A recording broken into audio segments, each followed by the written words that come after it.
여러분, 말씀에 너희도 온전하라 하니까 우리는 내가 온전해야지, 아버지의 온전함 같이 나도 온전해야지, 율법을 더 지켜야지, 이렇게 생각합니다. 그리고 늘 회개, 또 회개, 꺼진 불도 다시 보자, 또 회개, 또 회개, 또 회개, 몰아서 회개, 주기적으로 회개. 그래야만이 온전한 삶을 살 수 있다고 착각하고 있는 것입니다.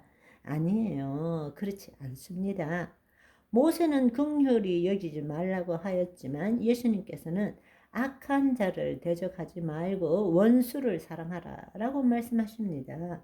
오히려 긍휼히 여기고 하나 되라고 말씀하신 것입니다. 누구든지 내 오른뺨을 치거든 왼편을 돌려대고, 이것을 흔히들 사람들은 거짓자로 판단하면 이것을 어떻게 합리화시키는가 하면 무저항이라고 생각하는 거예요. 무저항.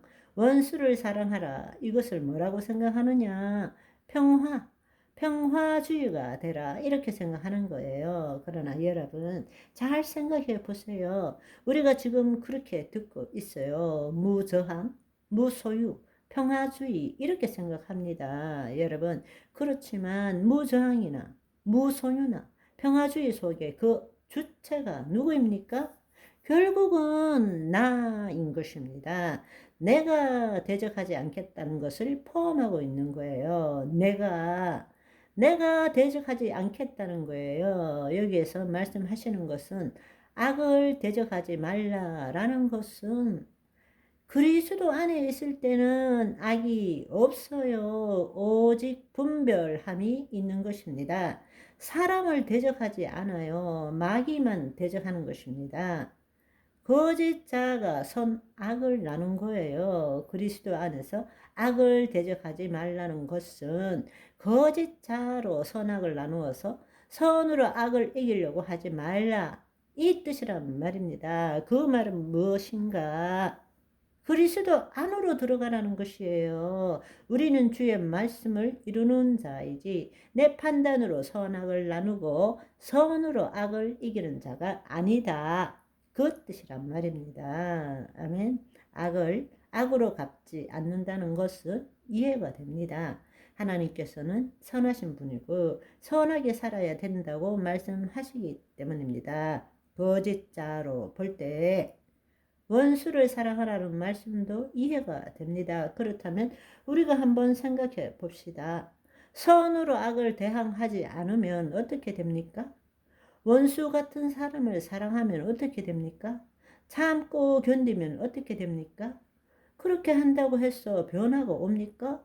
그것은 나의 문제가 아니라 상대방의 문제가 아닙니까? 내가 변한다고 상대방이 변화됩니까? 현실은 선으로 악을 대하면 악이 없어지는 것이 아니라 더 큰 악으로 더 큰 고통을 당하는 것이 이 현실 세상입니다. 그렇다면 어떻게 해야 되느냐? 이제 우리가 정말 가지고 있는 문제예요. 어떻게 해야 되느냐? 바로 사도 바울은 이 예수님이 하신 말씀을 어떻게 해석하고 적용하고 있느냐? 로마서 12장 17절에서 21절에 보시면 아무에게도 악을 악으로 갚지 말고 모든 사람 앞에서 선을 도모하라 할 수 있거든. 너희로서는 모든 사람과 더불어 화목하라. 내 사랑하는 자들아, 내가 친히 원수를 갚지 말고 하나님의 진노하심에 맡기라. 기록되었으되 원수 갚는 것이 내게 있으니 내가 갚으리라고 주께서 말씀하시니라. 내 원수가 줄이거든 먹이고 목마르거든 마시게 하라. 그리함으로 내가 숯불을 그 머리 위에 쌓았노라. 악에게 지지 말고 선으로 악을 이기라.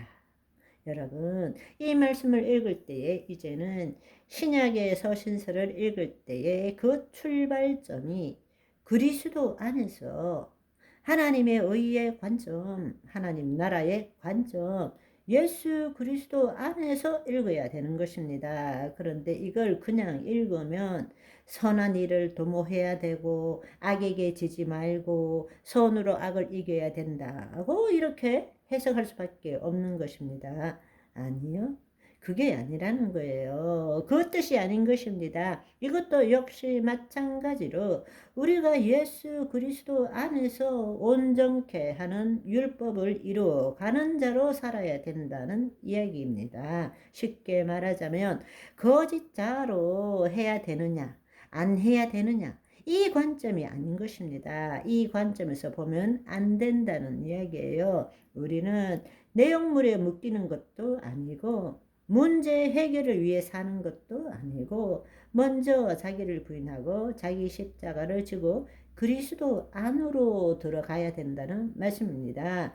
그리스도 안에서 하나님의 말씀을 이루는 자가 되어야 되는 것입니다. 아멘. 오늘은 여기까지. 봐봐.